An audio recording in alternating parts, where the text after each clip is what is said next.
Bonjour, nous sommes sur Matongue TV. Notre émission Matongue Morning reçoit aujourd'hui Monique Mbeka Poba, c'est comme ça qu'on dit? Oui, je ne me suis donc pas trompé. C'est bien elle. En tout cas, il est difficile de présenter notre invitée, faut-il dire documentaliste, poétesse, réalisatrice, mais tout au moins homme de médias aussi par vos propres moyens, mais surtout cinéaste. On va plutôt retenir cet aspect et savoir un peu qu'est-ce qui vous anime, comment vous portez Monique Mbeka. Oui, je me porte très bien, d'autant plus que je suis reçue par vous. Oh, quel honneur vous nous faites effectivement de vous recevoir parce que nous faisons de la politique, du social, de la culture aussi et c'est vraiment quelque chose de très bien d'être venu, mais vous avez une actualité. Commençons par cette actualité. Quelle est votre actualité ici à Bruxelles? Eh bien, j'ai une actualité assez chargée cette semaine-ci, effectivement, puisqu'il se passe le festival Afropolitan, donc festival des arts et de la culture des Africains de la diaspora, qu'on appellerait Afropolitan, c'est un nouveau terme qui commence à beaucoup se répandre. Et donc, dans ce cadre-là, où il y a à la fois des programmations sur le cinéma, sur le théâtre, des conférences, il y a également une programmation de cinéma. Et dans ce cadre-là, effectivement, Ayoko Mensah, qui est la programmatrice de ce festival, m'a fait l'honneur, il faut le dire, de programmer l'ensemble de ma filmographie. Donc cela veut dire qu'en 2 jours, on verra l'ensemble des 9 films que j'ai faits en 25 ans. Vous avez une riche filmographie, on voit les origines, comment ça a commencé, nous aurons certainement l'occasion d'en parler. Et cela se passera où exactement? Ça se passera du 3 au 5 février, dans le cadre du Beaux-Arts. À Ravenstein. Donc. À Ravenstein, sur Beaux-Arts à Bruxelles. Alors, parlons un peu de vous-même. Comment vous avez mis les pieds dans ce qu'on peut appeler cet art si merveilleux qu'est le cinéma? Eh bien, j'ai mis les pieds dans le cinéma en passant par la radio. Donc, j'étais votre collègue pendant quelques années, de 1980 à 1985. J'étais dans l'émission Sous l'arbre à palabre que dirigeait à l'époque Philippe Tamboué, qui existe toujours. Qui existe jusqu'à présent. Et c'était à Radio Campus, donc la radio de l'Université libre de Bruxelles. Et donc pendant ces 5 années, j'étais étudiante et je me suis passionnée pour la radio. Et à un moment donné, j'ai rencontré une personne qui m'a dit, écoutez, vu votre maîtrise de l'art de l'interview, de la documentation, de la recherche, puisque pour faire les émissions dont j'avais la charge à Radio Campus, c'est ce que je devais pratiquer comme talent, il me semble que vous seriez une très bonne recrue pour le documentaire. Et c'est à cause de ce monsieur qui s'appelle André Vanni que j'ai commencé une formation assez courte pourtant, de 3 mois, d'initiation documentaire à Paris, aux ateliers Varan. C'est ce qui m'a lancé. Oui, aux ateliers Varan, c'est-à-dire vous êtes vraiment une personne, vous avez suivi un itinéraire assez particulier en ayant des cours appropriés sur le documentaire. Et c'est pas ce qui a marqué en fait votre, non pas ce que vous êtes aujourd'hui, mais vous avez produit beaucoup de documentaires dans cette grande filmographie. Oui, tout à fait. Sur les 9 films qu'on va montrer aux Beaux-Arts, il y a une seule fiction. C'est-à-dire, fiction, c'est un film qu'on tourne avec des acteurs, contrairement à un documentaire où on s'adresse à des personnes qui, normalement, témoignent de leur propre vie. Les documentaires, c'était finalement assez logique venant de la radio, puisqu'à la radio, je faisais quelque part des documentaires radiophoniques. Puisque souvent, j'interviewais des personnes et je faisais des montages sonores autour de cette interview. Et donc, quelque part, j'étais déjà dans le documentaire, mais en radio. Alors, oui, le documentaire, c'est tout simplement parce que je voulais témoigner d'histoires vraies, de personnes que je connaissais ou que je voulais mieux connaître. Et parfois, des gens ne vous parlent pas quand vous venez devant eux, leur poser des questions. Souvent, les parents, si on leur demande, bon, c'était comment à l'époque de la colonisation, vous étiez jeune, ça se passait comment? Vous êtes en plein de ce que je voulais savoir. Ils ont du mal à vous répondre, mais quand on vient avec une caméra, ils se disent, ah, l'enfant s'est donné la peine, elle a trouvé un caméraman, un ingénieur du son, ça va passer à la télé. Oui, quand on dit télé, TV5, ça, quelque part, on ouvre toutes les portes. Et à ce moment-là, on vous parle. Et pourquoi vous êtes resté dans ce que l'on peut appeler cette période coloniale? Ah, je n'ai pas fait que des films sur la colonisation, hein. J'en ai fait... bon, j'ai résidé... Mais c'est vraiment dans les racines chez vous, cet aspect.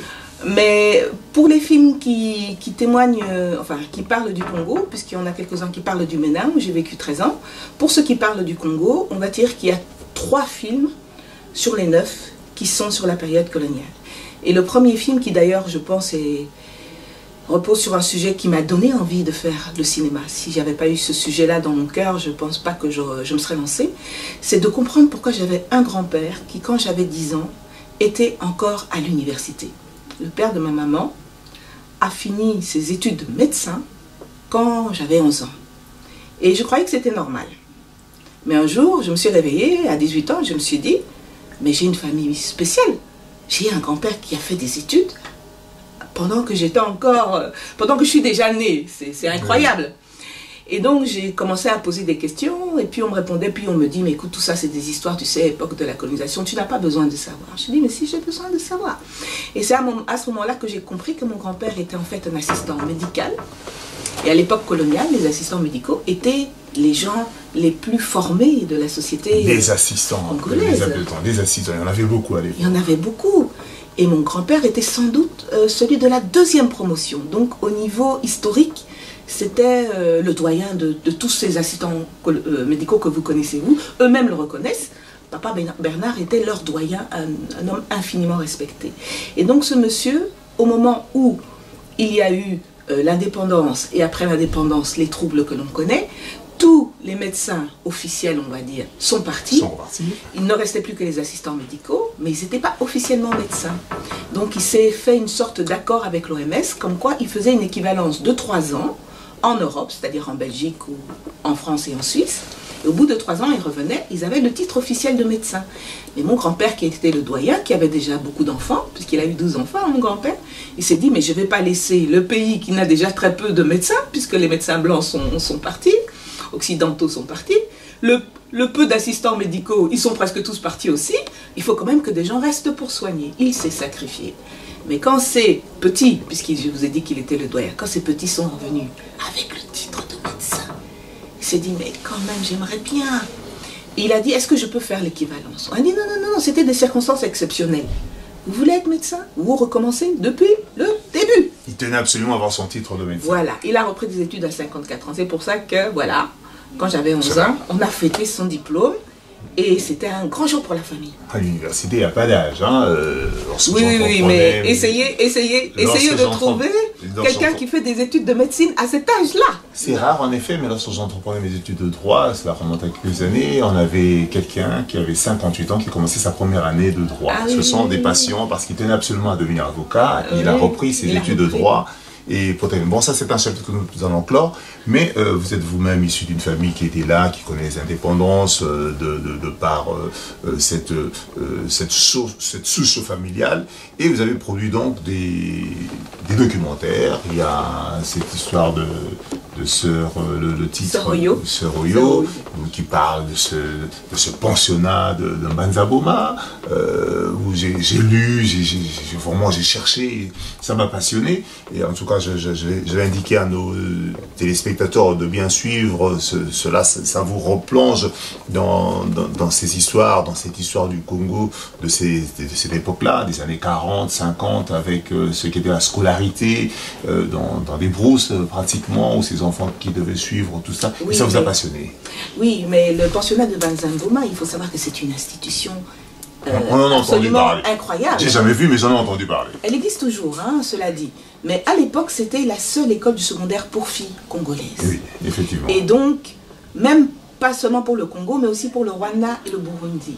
Il y a des gens qui entreprenaient des voyages à travers brousses, à travers fleuves. Pour y arriver. Pour y arriver à ce Mbanza Boma qui était au Bas-Congo, donc vraiment à l'extrême sud du pays. Du pays. Et donc, ce pensionnat-là, quand il s'est ouvert en 1947, et qu'on a appris que des jeunes filles allaient faire leur scolarité en français, parce qu'il existait la scolarité en langue du pays. Tout le primaire, c'était comme ça. Nous savons que nous avons cette particularité-là par rapport à d'autres colonisations, que le colonisateur belge a plus développé le primaire. Par contre, le secondaire et l'université, jusqu'en 1954, il n'y avait presque pas. Mais le primaire était plus développé, on va dire, que dans d'autres pays. C'était quasiment 100% de la population, mais dans les langues du pays. Ce qui fait que quand tu arrivais au secondaire, tu avais le choc, on peut presque dire, du français, de la langue française, qu'on n'avait pas pratiqué jusque-là, qu'on ne pratiquait pas en famille. Donc cette langue française était quelque chose qui était presque monstrueuse. À moins d'appartenir à une famille évoluée, qui parlait déjà français à la maison. Extrêmement minoritaire, on est d'accord. Extrêmement minoritaire. Donc quand on vous disait ça, qu'il y avait une école pour filles en français, mais je crois ne pas me tromper, d'ailleurs j'ai cru le comprendre souvent, ces femmes-là quand elles sortaient, on avait peur de les épouser. Parce que... C'était des femmes qui avaient la connaissance. Elles parlaient français. Jusqu'à présent. Elles parlaient français. Parce que les études qu'elles faisaient, bon, c'était quand même des études genre ménagères, hein, comment s'occuper de l'enfant, comment tricoter, comment coudre, très technique etc. à l'époque. Voilà, mais c'était pas tellement différent en Belgique aussi à l'époque, ça faut le savoir. Hein. Il y a toute une progression qui s'est faite également pour les femmes en Belgique. Je pense qu'elles avaient la même éducation que recevaient les jeunes filles belges. En fait, il n'y avait pas de différence, mais le fait est que cette école-là étant l'unique du pays, c'était extraordinaire de pouvoir y entrer. Et quand tu en sortais, bon, les gens faisaient la queue pour ceux qui étaient évolués pour épouser ces filles rares. C'est passionnant, effectivement, oui. Badzabo et compagnie. Vous êtes passé aussi par l'ancienne Volta, le Burkina. Vous avez pu faire le FESPACO. Vous avez ce parcours-là du cinéma africain. Et ce qui a fait peut-être que vous avez maintenant la caméra aussi à la main pour pouvoir filmer vous-même. Ça vous a un peu mis aussi dans le bain de ce cinéma africain qui est assez particulier, qui est surtout un cinéma très subjectif. Mais écoutez, la relation au Burkina que j'ai avec le Burkina, elle est très très forte. Pourquoi ? Parce que j'ai été reçue par le président Thomas Sankara. Je voulais que vous le disiez vous-même parce que voilà. J'ai effectivement vu que vous avez eu à approcher ce grand homme, Thomas Sankara. Vous avez vu jouer à la guitare. Je l'ai même vu jouer à la guitare. En fait, j'étais allée au Burkina parce que c'était un pays où on allait facilement quand on n'avait pas beaucoup de sous pour passer des vacances. Et j'avais été là-bas avec mon camarade, mon ami de l'époque. Et j'étais tombée en plein milieu de la révolution sankariste. Donc, au lieu de passer nos vacances tranquilles, en fait, on était pris dans un tourbillon de la révolution. C'est-à-dire qu'à tout moment, les gens faisaient des débats politiques. Tu mangeais quelque chose au bord de la route, la marchande faisait un débat politique avec toi. Tu allais boire le dolo parce qu'ils ont une bière de maïs qui s'appelle le dolo. Donc tous les soirs, on va chez la dolotière boire sa bière de maïs. Là aussi, même on voyait les militaires pactiser avec la population pour discuter d'un meilleur Burkina. Ah bah, je me suis dit, mais je suis où? C'est extraordinaire. Et donc, comme j'avais toujours mes réflexes de journaliste radio, j'ai commencé à prendre des interviews en disant, mais écoutez, comment vous vivez toute cette situation, s'il vous plaît? J'interviewais à gauche, à droite. Et à un moment donné, les gens me disent, mais c'est très bien que tu nous interviewes, mais il faut interviewer aussi le PF, le président du Faso. Moi, je leur dis, mais je ne suis pas une grande radio internationale. C'est ma petite radio, là, de l'Université libre de Bruxelles. Vraiment, je n'ai pas de titre à l'approcher. Il m'a dit, c'est comme ça que vous raisonnez parce que vous n'êtes pas de ce pays. Nous tous, nous savons que le président nous reçoit. Tous. Autant que nous sommes. Donc, allez-y, allez-y. Il me pousse. Bon, moi, je me dis, puisqu'il dit ça, je vais à la présidence du Faso, etc. J'essaie de rencontrer, mais bien sûr, on me bloque. Bon, donc je rentre en Belgique. Et à un moment donné, je me dis, mais les gens y croyaient si fort. En fait, je suis déçue pour eux. Pas pour moi, mais pour eux. Ils m'ont dit, il n'y a pas de problème, tu peux rencontrer ce président. Donc, je l'ai fait au culot. J'ai envoyé une lettre. Il y avait une revue pour jeunes à l'époque qui s'appelait Actu-J, Actualité de la jeunesse. J'ai écrit une lettre de Bruxelles en disant, écoutez, toute la population m'a dit que je pouvais rencontrer votre président. Eh bien, son entourage m'a bloqué. Moi qui suis une sankariste convaincue, on m'a bloqué, on m'a empêché de rencontrer le PF. Alors que moi, je voulais répandre son message sur les ondes d'une radio d'étudiants pour que les étudiants connaissent ce personnage très important. Mais voilà ce qu'on m'a fait. Vous savez que le rédacteur en chef du journal, non seulement il a publié ma lettre, mais il allait la porter en main propre au président. Et le président m'a écrit. Il m'a écrit, j'ai eu ma lettre là, dans ma boîte aux lettres. Il s'est excusé. Il m'a dit, ma chère sœur, je suis extrêmement choquée d'avoir appris que vous n'avez pas pu avoir accès à moi. Ce n'est pas normal. La prochaine fois que vous venez dans ce pays, vous serez reçu en priorité.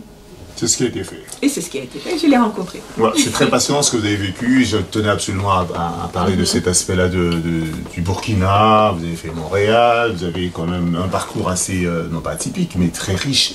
Et maintenant, on se retrouve ici aux Beaux-Arts pour parler de cette actualité. Alors ça se résumera à parler tout simplement de la filmographie que vous avez si riche avec des documentaires, ou bien parler aussi de certaines possibilités techniques ou financières, comme beaucoup de gens qui sont africains, qui sont dans le théâtre, soit acteurs, soit réalisateurs, soit metteurs en scène, mais qui n'arrivent pas à déboucher. Vous pensez que Bruxelles donne quand même un tremplin là-dessus?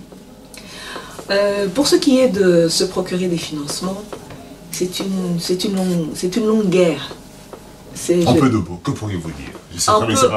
En peu de mots, ce que je peux dire, c'est que ne prenez pas le premier sujet venu. Ne prenez pas la première thématique venue. Et ne la faites pas comme d'autres le feraient. C'est à ce moment-là qu'il faut découvrir en vous-même quelque chose d'exceptionnel. Les ressources qui font que ce projet-là, on ne peut pas le refuser. Vous voyez ce que je veux dire? J'ai un collègue congolais qui d'ailleurs devient beaucoup plus connu que moi, alors que c'est mon cadet, mais il a trouvé le truc. Son dernier film, par exemple, il l'a suivi pendant une année, caméra sur l'épaule, une colonelle de l'armée congolaise qui a dit à des femmes violées de l'Est, parce que les femmes violées de l'Est, le problème, ou plutôt même la tragédie, le crime, c'est qu'elles ne le sont pas une seule fois. Elles subissent ça. Elles retournent chez elles, après avoir été chez Mukwege, ça va recommencer. Plusieurs assauts. Ce qui fait que maintenant, quasiment, elle veut même plus quitter l'hôpital, ou elle ne veut plus retourner. Et donc, c'est un vrai problème, parce que tu as fini de soigner, il faut soigner d'autres personnes, mais les anciennes restent là. Et cette colonelle a dit, écoutez, je vais vous apprendre les arts martiaux. Elle est en train d'exercer ces femmes à devenir des combattantes. C'est-à-dire que ces femmes, en principe, ne doivent plus avoir peur, doivent se servir elles-mêmes d'armes, enfin des machettes, etc. Voilà. Elles doivent faire le karaté, elles doivent faire le jitsu. La colonelle en question, en tant que femme, a trouvé cette idée. Eh bien, c'est le genre de sujet, c'est irrefusable. Donc, avoir des sujets particuliers qui... Voilà, parce que tout le monde parle des femmes violées. Tout le monde a fait des films sur les femmes violées. Exact. Mais ce film-là, c'est quelque chose qui te donne une sorte de fierté, d'orgueil. Parce que c'est la solution de Congolais. Ce n'est pas des gens de l'extérieur qui viennent dire on va vous aider. Comme Dr Mukwege, c'est sa solution à lui. Et il y en a d'autres, trouvées par des femmes. C'est vrai qu'il y a beaucoup de médecins. Et à mon avis, il y en a encore plusieurs autres qu'on peut trouver, dès lors qu'on ne se dit pas, ben écoutez, l'extérieur va trouver la solution pour nous. Alors Monique Mbeka Poba, ce festival bruxellois ici aux Beaux-Arts va parler de votre filmographie. C'est un honneur pour vous, un honneur aussi pour nous de vous accueillir ici. Et que pourriez-vous alors lancer comme message aux gens qui vont suivre, puisque nous allons arriver à la fin de cette petite émission de Matonge Morning. Que pourriez-vous dire aux gens qui aimeraient bien venir vous voir ou qui aiment le cinéma? Je vais peut-être rappeler les dates et l'heure. Je vous en prie, bien sûr, vous allez le faire, allez-y. Donc le vendredi 3 février, entre 17 h et 18 h, c'est le film Sœur Oyo. Donc le film Sœur Oyo, j'ai pris des petites actrices de Kinshasa, formées par une grande actrice qui s'appelle Starlet Matata, peut-être vous la connaissez. Et ces actrices ont joué le rôle de ma mère et de sœurs et des amis de ma mère. Donc dans le film Sœur Oyo, qu'on verra le vendredi 3 février, de 17 h à 18 h. Le samedi 4 février, entre midi et 14 h, je vais faire une masterclass sur le thème de la colonisation dans le cinéma, mais en Belgique. Parce que c'est un sujet qui est souvent évité, qui sombre un peu dans l'oubli. Qui n'a pas froissé un peu certaines susceptibilités. Oui, voilà, je pense qu'il y a toujours beaucoup d'affects qui sont liés à cette histoire assez dur des deux pays. Belgo-coloniale, et donc... Comme par hasard, c'est très rare. Est-ce que vous pouvez me citer un long métrage belge où on parle d'accusation? C'est impossible, vous ne pouvez pas le citer. Par contre, il y a des documentaires, par contre, il y a des courts-métrages qui sont souvent peu vus. Les seuls documentaires qu'on voit sont ceux de Thierry Michel, mais il y en a plein d'autres. Donc ce sont ces films-là qui ont eu peu de médiatisation, que je suis en train d'analyser en disant que ces films-là, c'est comme une sorte de scanner de la relation historique belgo-congolaise. Et ça a beaucoup d'intérêt, donc j'analyse tout ça entre midi et 14 h le samedi 4 février. Et ce même jour, samedi 4 février, à partir de 16 h, c'est la totalité de mes documentaires. Ça veut dire que c'est de 16 h à 22 h. Je pense que tout le monde ne restera pas de 16 h à 22 h, mais au moins venez voir les films du début. Et voilà. Merci beaucoup d'être passé, Monique Mbeka Poba, pour cet hommage. En tout cas, nous sommes fiers de vous avoir reçu ici à Matongué TV, Matongué Morning. Nous aurons l'occasion de faire un saut aux Beaux-Arts pour voir un peu cette filmographie. À vous, en tout cas, portez-vous bien et la culture a du bon. N'hésitez pas. Au revoir. Merci.